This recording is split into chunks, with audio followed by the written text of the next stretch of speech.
নিজেরা মাস্ক পরি হাত ধুই আমরা শিখেছি।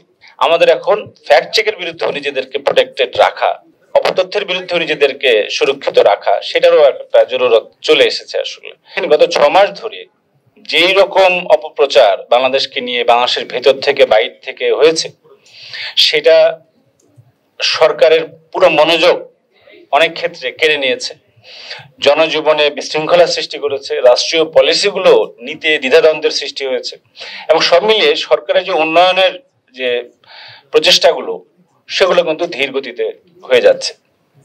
এই ধারা চলতে থাকলে ভবিষ্যতে একটা নিয়মিত সরকার যদি আসে, এর কুফল এর জের তাদেরও টানতে হবে।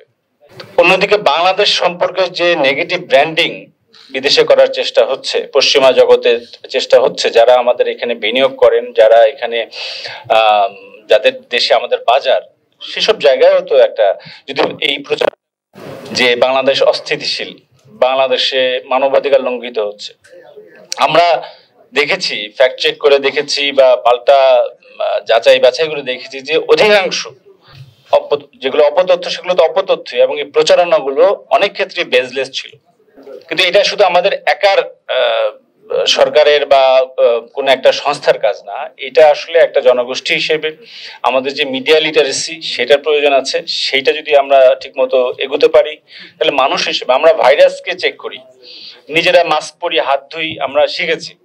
আমাদের এখন ফ্যাক্ট চেকের বিরুদ্ধে নিজেদেরকে প্রোটেক্টেড রাখা, অপতথ্যের বিরুদ্ধে নিজেদেরকে সুরক্ষিত রাখা, সেটারও একটা জরুরত চলে এসেছে। আসলে তো এই কনসার্নটাই আমরা করব আজকে। আমাদের সঙ্গে যারা আমরা এখনো আশা করছি, আমাদের দুইজন উপদেষ্টা সৈয়দা রিজওয়ানা হাসান এবং জনাব মাহফুজ আলম, এবং প্রেস মাননীয় প্রধান উপদেষ্টার প্রেস সচিব জনাব শফিকুল আলম, তাদের সঙ্গে এর মধ্যে কথা বলেছি। তারা হয়তো তাদের বৈঠকটা যদি এর মধ্যে শেষ হয়, তারা এখানে এসে জয়েন করবেন।